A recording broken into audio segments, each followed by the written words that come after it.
morning, everyone. We are starting a little behind today. There was a committee ahead of us doing their hard work as we are now in the second half of the legislative session. So thank you for your patience. We have on the agenda for today a hearing on Senate Concurrent Resolution 1608. We do have a couple of committee members joining us on WebEx today. And with that, then, we will open the hearing on Senate Concurrent Resolution 1608. If we could have a bill brief from our reviser, Mr. Thompson, please. Thank you, Madam Chair. Good morning, committees. Jason Thompson with the Reviser of Statutes. Senate Concurrent Resolution 1608 would amend Section 3 of the Bill of Rights of the Constitution of the State of Kansas relating to the right to petition the government for the redress of grievances, including by citizen-initiated grand jury. Section 3 of the Bill of Rights currently provides that the people have the right to assemble in a peaceable manner, to consult for their common good, to instruct their representatives, and to petition the government or any department thereof for the redress of grievances. The amendment would add language that places the right to citizen-initiated grand juries with the right to petition the government for the redress of grievances. Our current law concerning citizen-initiated grand juries, of course, is in Chapter 22 of the Kansas statutes in our Code of Criminal Procedure. As with all concurrent resolutions, you know, that's proposed to amend the Constitution of the state. It must be adopted by 2/3 vote in each chamber in order to be presented to the electorate. So if this concurrent resolution is adopted by the proper constitutional majority in both chambers, it would be submitted on the ballot at the general election in November of 2022. And I would stand for questions. Thank you, Mr. Thompson. Committee, any questions for the reviser? Seeing, yes, Senator Corson. Thank you, Madam Chair. And Mr. Reviser, so I just want to clarify, nothing in this would change any part of the existing laws around citizen grand jury, and by that I'm thinking about things like the number of valid signatures that are needed for a citizen grand jury to be called, or any of the other existing mechanisms that govern grand juries. This bill would not affect any of those, right? Mr. Thompson? Thank you, Madam Chair. Jason Thompson again. Yes, the short answer, Senator Corson, is yes. This does not change anything in statute. It just places this right next to these other rights in Section 3. Go ahead. And so is this right currently is in statute, and this would be putting it additionally in the Constitution, because the citizen grand jury right is currently a statutory right? Is that correct? Go ahead, Mr. Thompson. Yes, thank you, Madam Chair. Jason Thompson again. Senator Corson is correct. Currently, state law and statute creates this right to call for a citizen-initiated grand jury through the requisite number of petition signatures, and this would place at least the right to that mechanism in the Constitution next to the right to address grievances. But it, again, doesn't change how the right is exercised. That would all be provided by statute. Thank you. And which statute number do we have that determines the number of signatures that would be required for the petition? Do we have a statute number for that, Mr. Thompson? Yes, thank you, Madam Chair. The current law starts in KSA 22-3001, and the petition mechanism is in Subsection C, so 22-3001, Subsection C, and it looks to be the signatures of a number of electors equal to 100 plus 2% of the total number of votes cast for governor in the county in the last preceding election. Thank you. And that it could be a primary election depending on when you're running the petition, or it could be a general election, or would it just be the last general election? That would be calculating the numbers off of? Madam Chair, this is Jason Thompson again with the revisor. It says the total number of votes cast for governor in the last preceding election, so I believe that has to have been an election where the governor was elected. which Right, means, in the general election. Yeah, and if the conferees who actually do these petitions have any differing statements on that, I'd be happy to hear it. But the statute speaks to governor, so I think it has to be one where the governor was being elected. Was elected, right. So, because we've heard some other constitutional amendments talking about primaries versus general elections, so just wanted to clear that up, that this clearly in the statute, as we have now, would base the number of petitioners required to sign the petition would be the general election for the governor. And then, so right now, just to follow up on Senator Corson's question, right now, there's a statutory right to petition the government for the redress of grievances, including by citizen-initiated grand jury. That's in statute. And the Senate Concurrent Resolution 1608 is seeking to make that a constitutional right. Is that correct? Madam Chair, Jason Thompson again. I think that's accurate. That's the intent of the resolution. Thank you, Mr. Thompson. Committee, any other questions for the revisor? All right, then we will invite our first proponent conferee, Mr. Philip Crosby from American Family Action of Kansas and Missouri, to the podium. Please introduce yourself and welcome to committee. Thank you, Madam Chair. It's Cosby, but I'm sorry, there's an R on the agenda I'm reading off of, but sorry, Mr. Cosby. happens every day. Thank you. Philip Cosby, American Family Action, and I do stand in support of this constitutional amendment. This is the subject of a citizen's grand jury is no stranger to this committee. We have been massaging this for 18 years now. And prior to that, it had not been used since these graybeards almost 100 years ago. But yet it is almost as old as this state. I did send to each of your homes and provide you in your office one of these blue pamphlets to talk about that. It is a bit of a out of the box because Kansas is almost exclusively unique in this instrument. It once was common until the latter 19th century, early 20th century, when the centralization of government did usurp, in a lot of ways, the voice of the people. In particular, the grand jury process was changed dramatically. I have been called an expert. Mr. Carmichael in Judiciary in the House one year, as we were making corrections, adjusting, he said, Mr. Cosby, in my law school and 40 years of law, I've never even heard of a citizen's grand jury. To which I readily agreed. It was lost to history. But then later, a few years later, same Mr. Carmichael gave me that title. He says, you, sir, are probably the expert.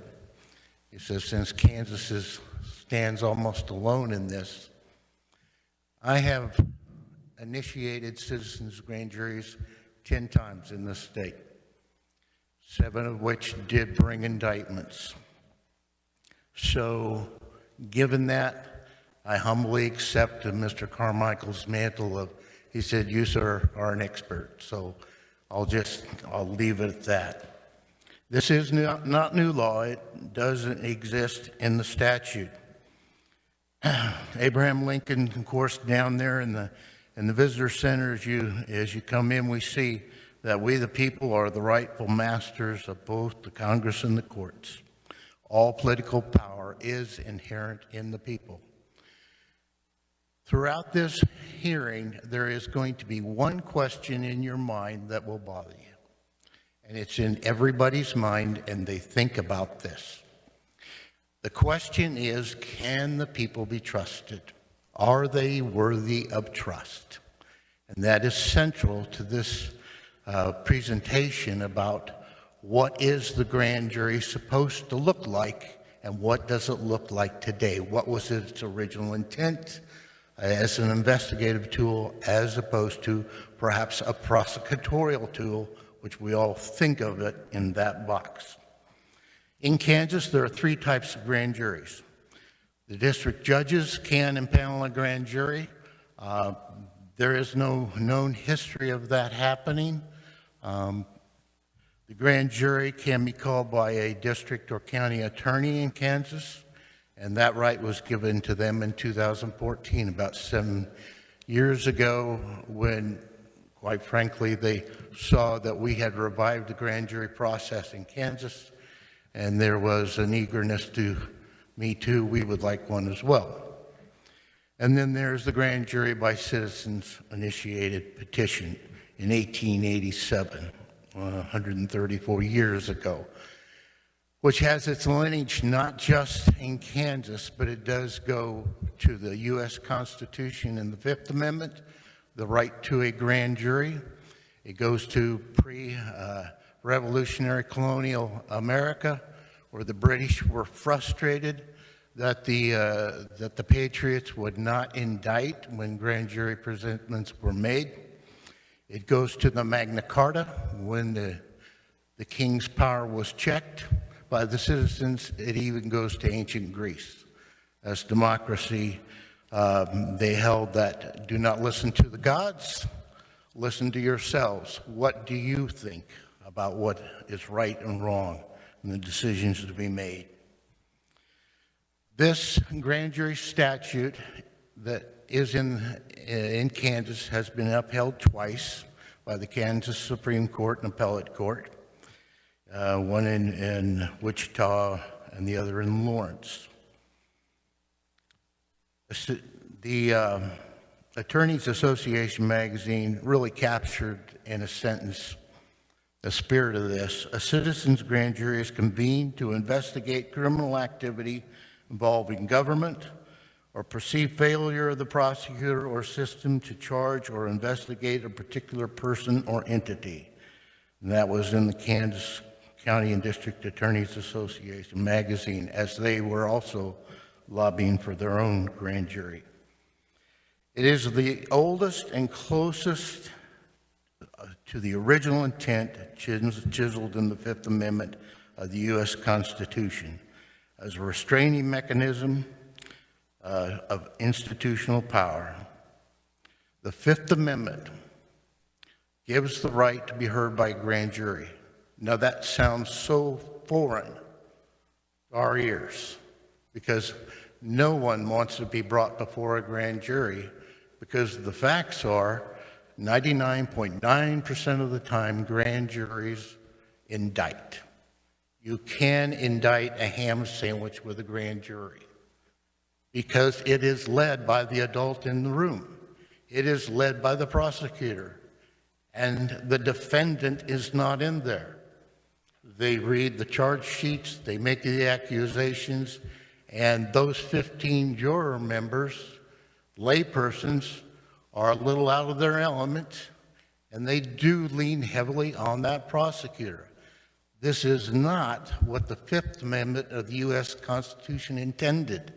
Would they really have, having just escaped the British, have given to power such a powerful tool in the Bill of Rights, in the Fifth Amendment? They would not. Something is askew. And Kansas is examining this and considering righting this ship as far as what the original intent was. Now, I presented also, this is a highlighted sheet you have electronically. What is in yellow is what has been massaged over the last 18 years. As you can see, this body has strengthened the citizens' grand jury considerably over these 18 years. And why did they do that? They did it because when I would do a grand jury by petition, more often than not, there was some mischief. There was some loophole by which the grand jury was defeated to even get started in the petition process or the format of it. People didn't know their township, and therefore, since they didn't know their township, it went on and on for years. And every time I would come back to this body, and I would explain as to why the grand jury process was defeated by power and we never got off the ground, and they amended and continued to work on this statute as I continued to pull the trigger on grand jury processes. You also have a couple of documents electronically. One is written in the 1950s in a law journal that has a close-in look at what the grand jury used to look like, what it looks like now, and the arguments about one or the other. Do we trust the people or do we trust the professionals? I know you have a lot to read, but I would ask you to just read page 1. And it's a bit of a page turner, but in essence, in 1858, this gentleman writes, this gentleman opposed tampering with the grand jury institution and expressed fear that, like many other modern reforms, the effect would be to withdraw the people from the tribunals and replace them by officials. Basically is the spirit of it, but it does give both sides of the argument about why they went to centralizing and basically did away with 15 members and chose one prosecutor to carry the water. There were a lot of contributing factors in America. The country was big, the roads were bad, the Great Depression occurred, several things occurred at the same time, and besides, they were hearing everything. And for the shopkeeper to close shop and come in here was a bit burdensome. So efficiency was the idea. The other document, again, I'd ask if you just read page 1, but it is a more contemporary document. It mostly looks at federal grand juries and establishes the one-sidedness of this process and the inability for the grand jury to operate autonomously as they can in Kansas. So why do this? Why have a We the People constitutional amendment if it exists in the statutes? One of the reasons is not many people know about this. Not many people realize who they are and what they have to actually challenge power. I'm almost the only guy in the state that has done this. Now, there have been a few others, one in Wyandotte County, where there was some misuse of funds, and they did indict. There were one or two in Wichita, but for the most part, those that have power are not eager to share with the people what they have.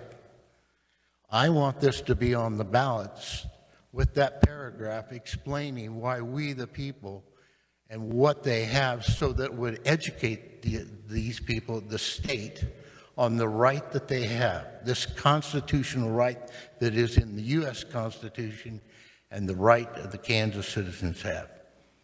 It is a remedy for judicial reform. There is a nationwide unrest, whether it be George Floyd and that tragedy, or whether at Ferguson, Missouri, if you remember back, the spark that happened at Ferguson, Missouri happened at the moment that the grand jury found nothing to look at here.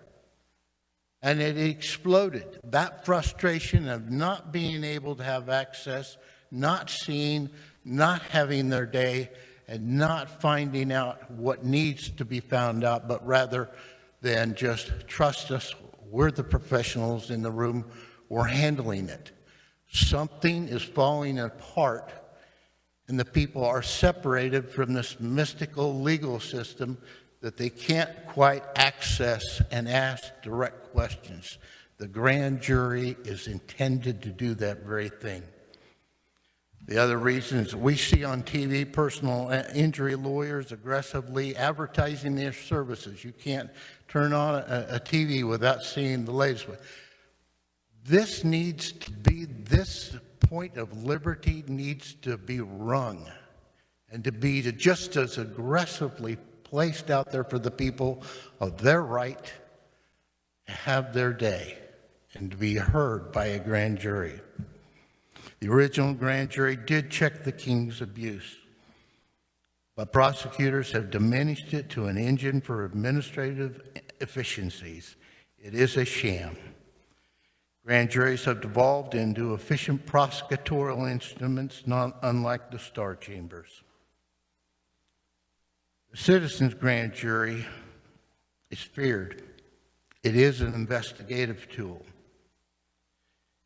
It is a legacy inextricably linked to the Bill of Rights, colonial America, British common law, the Magna Carta, and ancient Greece. This thought in your mind, can you trust the people? The scale of harm. Understand, if a person has a grievance, in Johnson County or Wichita, you have to get 6,000 or 7,000 signatures of registered voters who think there's something here and agree with you. That's work. Then you have to face those 15 members and make your case as the person that did the petition. Now, that one person may have an axe to grind, and he may have fooled 15 or 5,000 or 6,000 people into signing a petition, but it's really difficult to get 15 people to grind that same axe when the light of the investigation begins. There are safeguards through this. The scale of harm. Have you ever known of an attorney being less than truthful and cause harm? Have you ever known a judge to get it wrong and someone goes to prison and cause harm? Have you ever known a court to get it wrong? Whether it be Dred Scott decision, Plessy Ferguson, the Carr brothers case, the scale of harm rises as with the authority. So if you think that this one citizen is going to cause some great harm, understand none of these are perfect. No one is perfect. And I'm not presenting to you the perfect.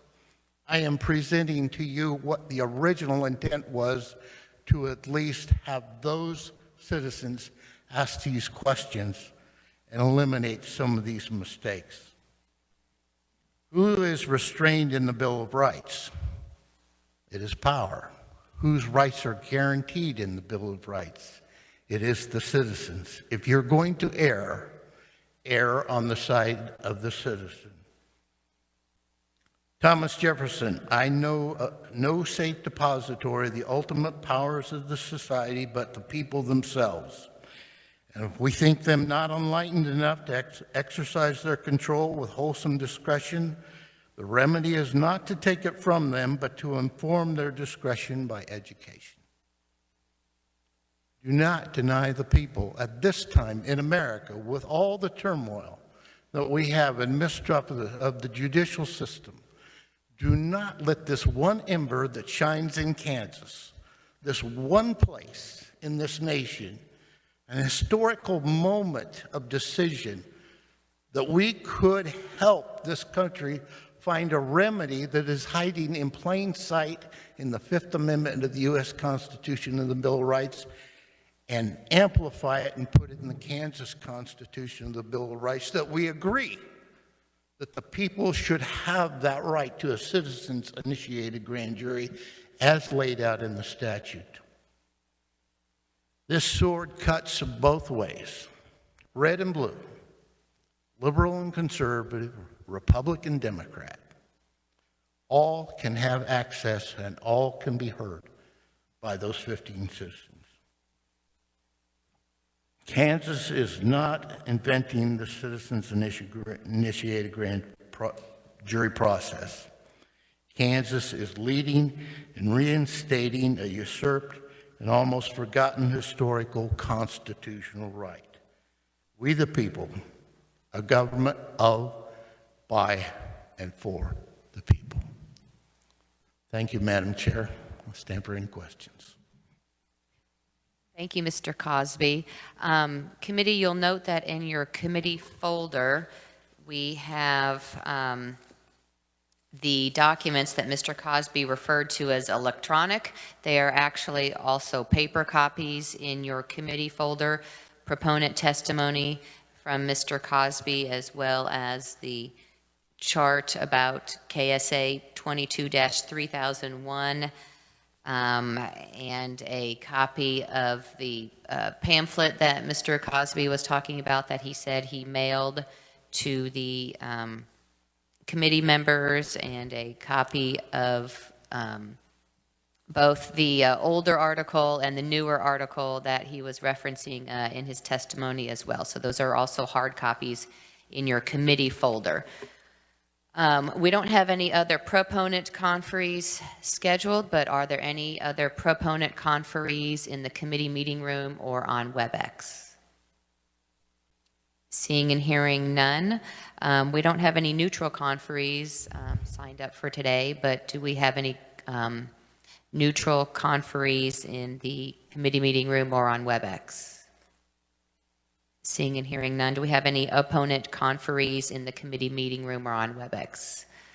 Seeing and hearing none, we will then open it for questions from the committee members for our proponent conferee, Mr. Cosby.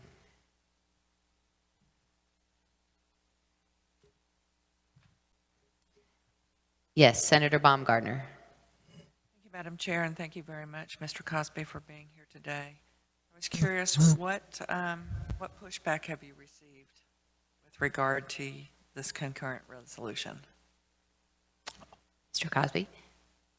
Regarding this resolution, I really have not had a lot of pushback. There aren't a lot of stories out there. In the past, when we have done amendments to the statute, there have been pushback. And that pushback at times come from the DA's Association or the County Attorneys Association.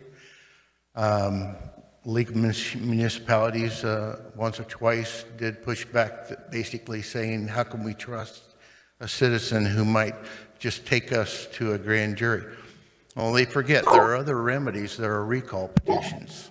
You know, and again, it goes to that question, can we trust people with this process? And there are several gates that they do have to go to. The DA's Association, they seem to have no longer opposed the amendments a few years ago, but it was a classic pushback of the professionals and the citizen issue, not wanting to share power. Give us a grand jury because we like what the citizens have, so give it to us, and they got it. But unfortunately, from what I hear, it is exactly the way the federal system is run. Those 15 members are called in, they bring in the charge sheets, they go through the charge sheets, there is no investigation, there is no witnesses, and they look and say, indict? Of course, if you say so. And it is efficient. They were what they called administrative relief. Can you imagine that the framers of the Constitution sat there and said, you know, we could save some money. Let's have a very efficient legal system and move things really fast. That's not what they were thinking. They put in there a protection in that Bill of Rights to check power and be suspect of power. So those are the pushbacks that I've seen. I do appreciate that because I know that you have been before this committee several times before, and there have always been folks that were lined up as far as opposition, so I appreciate that. Thank you very much. Thank you. Senator Corson. Thank you, Madam Chair. So, I mean, I'll just be candid as, you know, when we talked privately, I have serious reservations about citizen grand juries. And I just want to talk to you about some of my reservations about those and allow you the chance to respond, you know, for the benefit of the committee.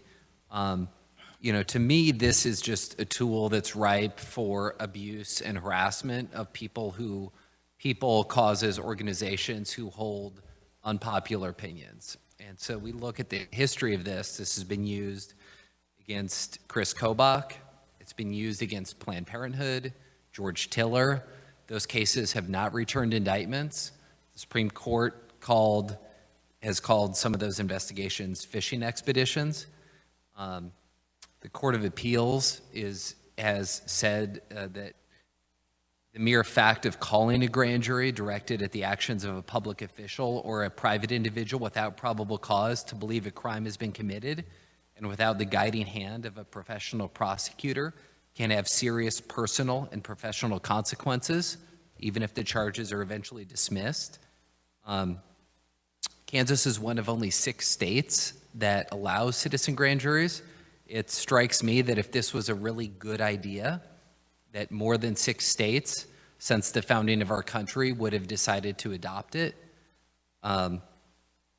Kansas has the lowest threshold of those states as far as the number of signatures that are needed to initiate a citizen grand jury. In some of our smaller counties, that number is so low that you could essentially, it would not be hard to imagine a situation where it'd be very easy to get one called against somebody who held an unpopular view in that particular community. This committee has not seen any significant evidence of a history of criminal activity not being charged under our current legal system. There are certain particular cases, folks could agree or disagree, but in general, we've not seen that there's a large amount of criminal activity out there that's not being charged. And there are few guardrails, right? And so when prosecutors who make decisions to bring cases before a grand jury, they are subject to the ethical constraints of the bar. Our district attorneys are elected. And so there are constraints and professional judgment that they have exercised. And kind of what I hear you saying is the equivalent of saying, well, why do just doctors get to practice medicine? Shouldn't anybody be able to practice medicine? Isn't that the most democratic way? I mean, we reserve this power to folks for a reason because they have, by background and training and professional obligations, it's been sort of a decision has been made that they have the discretion that we want those folks, not unlike how we decide who gets to pull teeth, who gets to prescribe medicines. And sure, it'd be more democratic if anybody could pull my teeth, but I'm glad that not anybody can pull my teeth under Kansas law. So those are some of my reservations, and I want to let you respond to those. And I appreciate you being here, and I thank you, Madam Chair. Go ahead, Mr. Cosby. Thank you. You've done your homework, and I appreciate all those questions.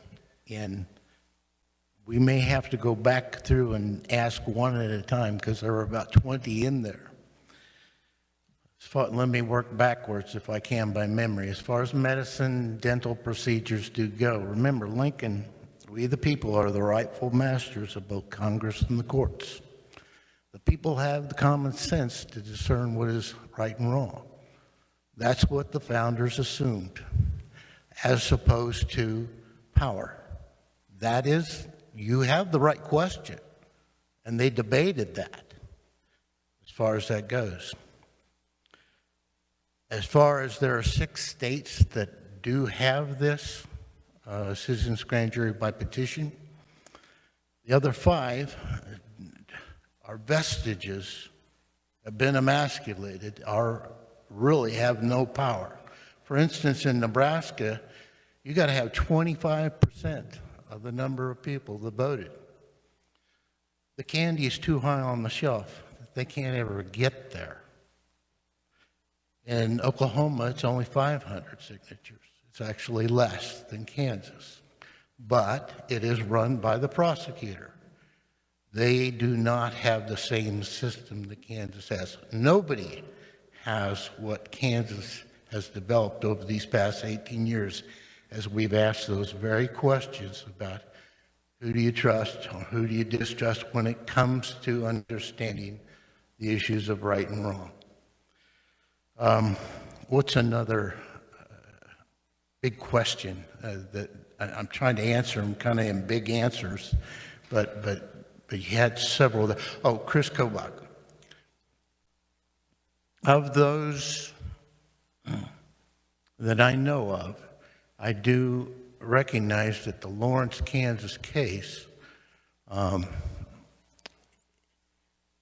Chris Kobach, I believe, was a political hack job. And yes, it happened. And yes, I think that we could all remember any lawyer, judge, or court getting it wrong at some time. But when those 15 people heard what that single person had, which gathered the signatures from a political party, they didn't have that same axe to grind. It worked.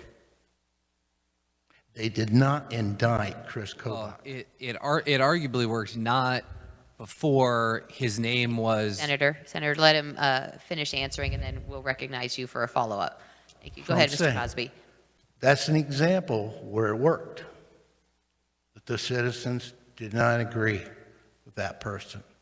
And in that case, the appellate court did say in themselves that we think this is a political thing, and they almost, in that particular case, the appellate court did an excellent job of an historical research. They had said, well, let's go back to colonial America, let's go back to the Magna Carta, and they did, and they walked it through. But they did puzzle at one thing in there. Why would the legislature give the people such power? Now that gave a sense of the flavor of a professional and looking down on the people's ability to discern right and wrong in a hearing. That was a bit arrogant on their part. They saw it was a political hack job and they called it out, but then they said, why did the legislature give the people that kind of power? And it did puzzle them, but they came to the right conclusion in the end. Another question you might have had, it escapes me. There were so many in there. Is there another large one that you'd like me to address? Sure. Senator Corson, if you want to ask a question. I mean, I guess the two, if you could talk about that I would like your view on.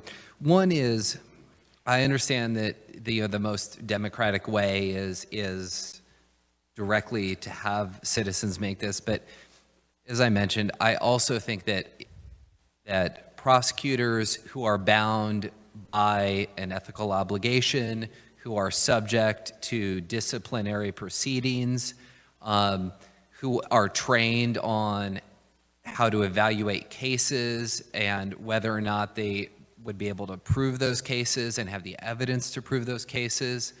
I think that having those boundaries on prosecutors is important. There are not those on citizens. I think we have elected district attorneys. We had a couple before the committee. I think that there's an important check on them, and that if they are or are not, in the minds of citizens, bringing or not bringing certain types of cases, citizens have the ability to vote or not vote for them at the ballot box. Again, you don't have that with a citizen grand jury. So that's my first point. Okay. And I'll let you take that, and then I have one more. Okay. All right, Let's make sure not to talk over each other, though. So one person at a time has the floor. Thank Now, Mr. Cosby, go ahead. Thank you. Yes, voting in the ballot box is a lever of power that the citizens have, but it's not the only one. They also have power in the judiciary, and this is a lever of power. It certainly is. As far as, again, going back to that, who do you trust? The professional or we the people? That is the big question that the framers argued over. And I'd invite you to just look at this that was written in the 1950s, a look back of the grand jury process system, because all these arguments you're making are also in here. And the counter arguments that are bemoaning the day when the citizens are so far removed from the judiciary process, and it is only in the hands of professionals.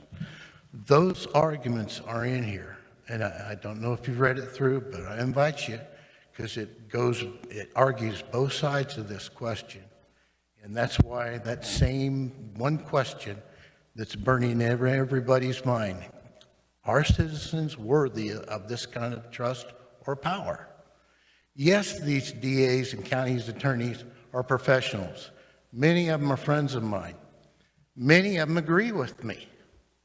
That's why a lot of counties don't use the grand jury process system, and a few in Kansas do at the county level, because there is a sense of this is more about efficiency than it is justice. Let's move these things quickly through. A grand jury establishes probable cause, does not determine guilt or innocence. It simply does an investigative look, and if they agree, they will enter a true bill of indictment or not. So it is a process of the citizens. They're not professionals. They are we the people. Thank you, Mr. Cosby. I'm going to ask a question of our revisor just to clear up something for those who may be listening online and for the committee. In a citizen-initiated grand jury, the grand jury is convened, and who is it then that presents the evidence and what's been investigated? Would that be the county prosecutor or the district attorney, or would that be the single person who initiated the petition? Who presents it to the grand jury? Thank you, Madam Chair. This is Jason Thompson, the revisor. I'm trying to find the specific statute. We just amended this in the last few years. Flipping through and trying to find that here. So in the case of grand juries impaneled under subsection C of the statute 223001, which is the citizens grand jury, the prosecuting attorney, when requested, attends sessions for the purpose of examining witnesses or giving advice on any legal matter, and they are permitted to appear before the grand jury to give information. The first witness in a citizen's grand jury is the person who brought the petition. And I'm looking to see what other statutory provisions there are. And then it gets into indictment. What happens if they find an indictment should be issued? So I believe the prosecutor is involved. I believe the person who brings the petition is also involved. But I'll have to dig a little bit more for more information than that.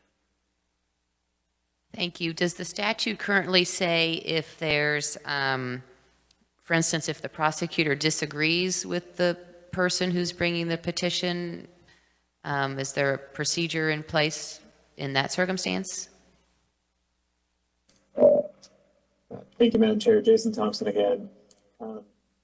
And again, some of this has just been addressed in the last few years, so I'm trying to make sure I don't misstate the law here. So once the petition is filed, the grand jury has to be convened, is my understanding. What happens after the grand jury is convened and whether an indictment is issued is up to the grand jury. And then on the back end, if an indictment is found, there's a specific provision in 22-3011, subsection D, that the grand jury under the citizens grand jury subsection may request the attorney general to prosecute the case if they find an indictment, if, in the opinion of the grand jury, the prosecuting attorney would not diligently prosecute the case. So I remember that was just enacted a few years ago on the off chance that the prosecutor disagreed with the grand jury's indictment finding, that grand jury, the citizens grand jury, could request the attorney general to bring the case instead. So it's quite a few moving parts there, but that's my quick reading of the statutes. Thank you. I'm searching online as you reference them to read the statute a little bit. Thank you for clearing that up. I'll ask our WebEx technician, if you would. I'm hearing it's a little bit hard to follow on WebEx, the WebEx broadcast. YouTube seems to be working okay, but not necessarily WebEx, but it might be a user error on the end, not the broadcast from here. So just making sure that it was a committee member having difficulty with WebEx, but it might be on the user end, not at our end. So just to make sure that we're doing what we can to make that clear for everyone. So with that then, thank you for clearing that up, Mr. Thompson, and further questions for the conferee.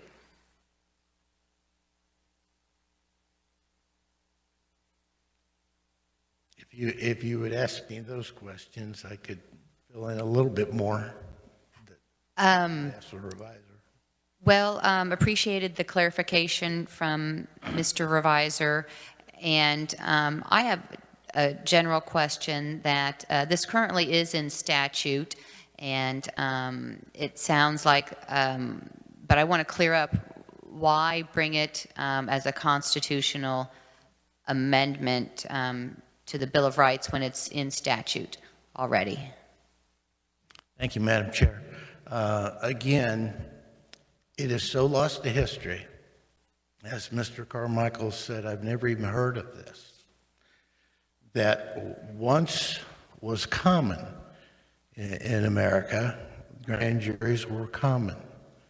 But as centralization occurred and power was consolidated, they dropped off by the wayside, with the exception of these few states. It is a matter of elevating the conversation and educating the people of Kansas and this nation that there is something in the judicial system that is awry and out of sync with the Bill of Rights. The grand jury is now a prosecutorial tool, not an original intended investigative process by the people. The need today we see in our streets, whether it's Seattle, Chicago, or wherever, and the frustrations. Is it perhaps this very pressure relief valve remedy what this nation needs?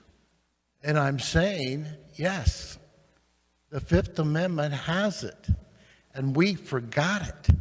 That's why in 18 years, I have not been able to move this ball very far. So it sounds like it's to educate. It's an education piece. If it's on a ballot, people will read it and be aware of it more than if it's not on a ballot at all. That is one big piece of it, and it reestablishes it as part of the Bill of Rights, yes. Has there been effort on behalf of the American Family Action of Kansas and Missouri to educate citizens about it through other mechanisms rather than a constitutional amendment? Well, the very process, I've collected 6,000, 7,000 signatures in Wichita, Johnson County, Salina, Topeka. I've pulled this trigger all over the state. Mainly what I work on is anti-pornography issues or the law on promotion of obscenity or materials harmful to minors. There is a great indifference to the statute as far as obscenity statute goes. There is no longer a prosecution, but the citizens of Kansas, I've collected 50,000 signatures of registered voters in the citizens of Kansas that say obscenity law is important to this day, especially with the internet and the children's vulnerabilities in human trafficking. That's what I do, and that's why I do it, because it has, since the 60s, it is no longer prosecuted, because the county attorney, district attorney will say, I have too many child pornography cases. I have too many human trafficking cases. I can't even begin to go back to the origins and question about what everybody's looking at. And I understand that. I get that. There's only so many resources. But also, they're intimidated. The pornography industry has more money than all professional sports put together, and they will have their way and bury any county attorney in motions, and they're a little afraid of that. So that's what I have done personally. I have collected 50,000 signatures of Kansas citizens who have exercised this thing, but it has been frustrated. You referenced the Wichita case, the Tiller case. I've had this happen many times.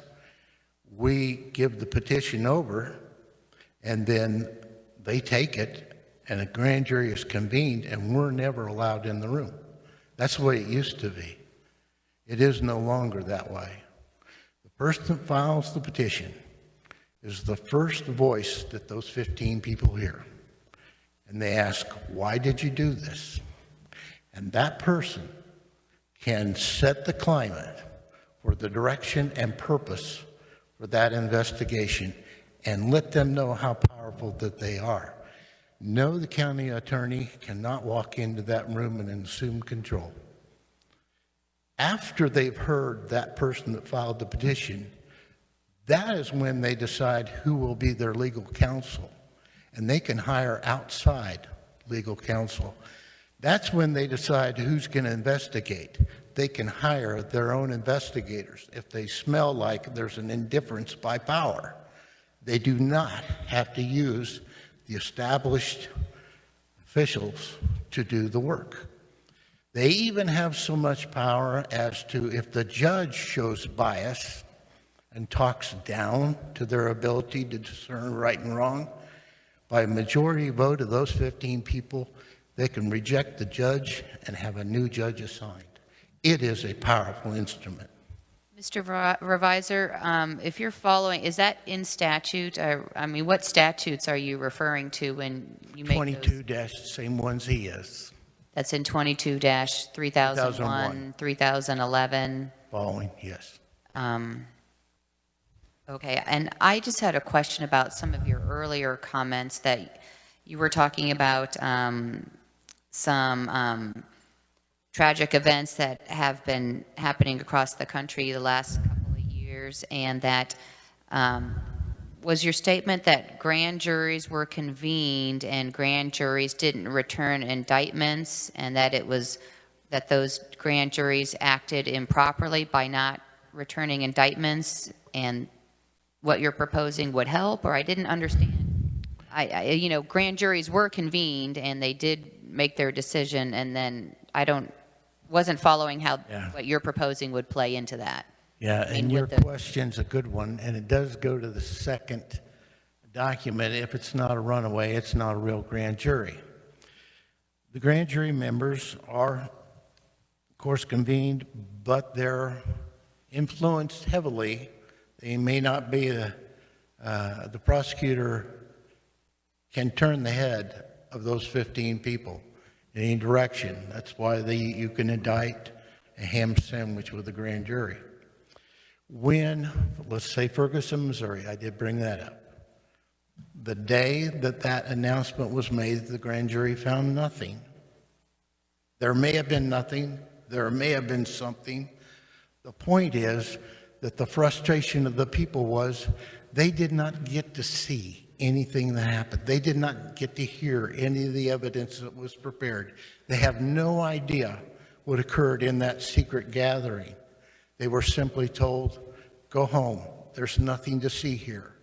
The frustration that builds from a judicial system that has a 99.9% success rate of indictments is building the frustration among the citizens that something smells bad here.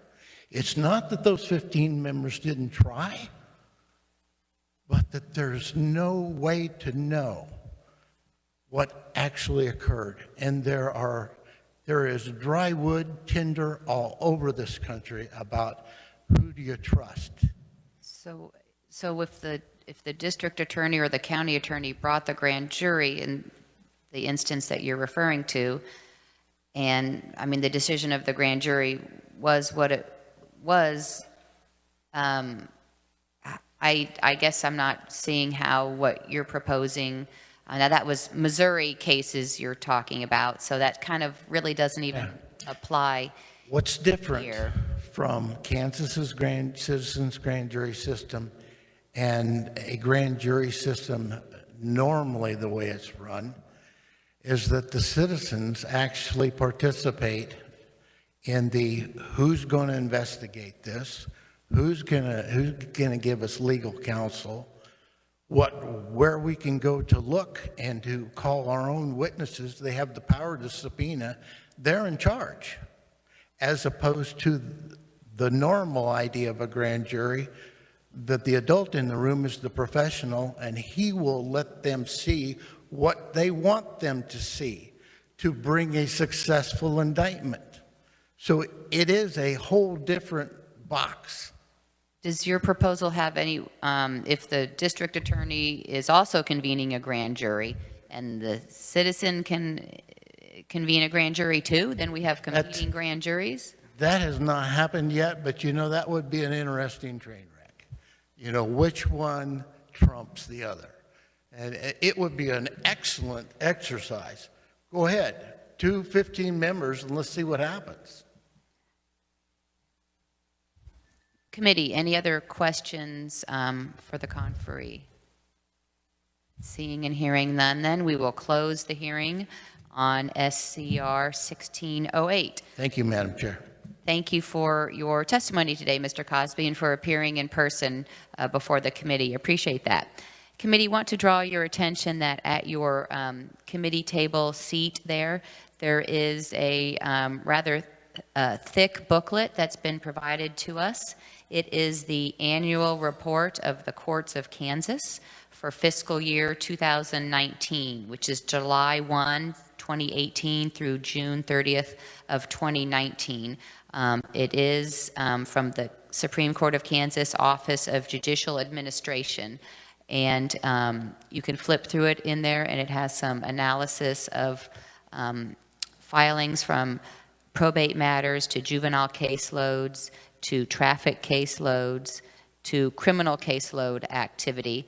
I think this was in response to some of the questions that committee was proposing yesterday regarding reports from the judicial branch. It doesn't probably quite address where we stand today, March of 2021, and to determine how many criminal cases we have awaiting jury trials at the present. So we were looking a little bit for that information. Committee, and those of you following along online as well, we will be continuing our work on House Bill 2078, which is the speedy trial bill that we have been working diligently on. There was an amendment that was being discussed, and I believe it was withdrawn on yesterday and is being reworked to be brought on Monday. So we will continue working and possible final action on Monday on House Bill 2078, along with final action on other bills previously heard. And we also do have a hearing on 2 House bills that have passed out of the House and are now referred to our committee. So we have a lot of work before us on Monday, so please be prepared for that. And with that then, committee, thank you for your time, and we are adjourned.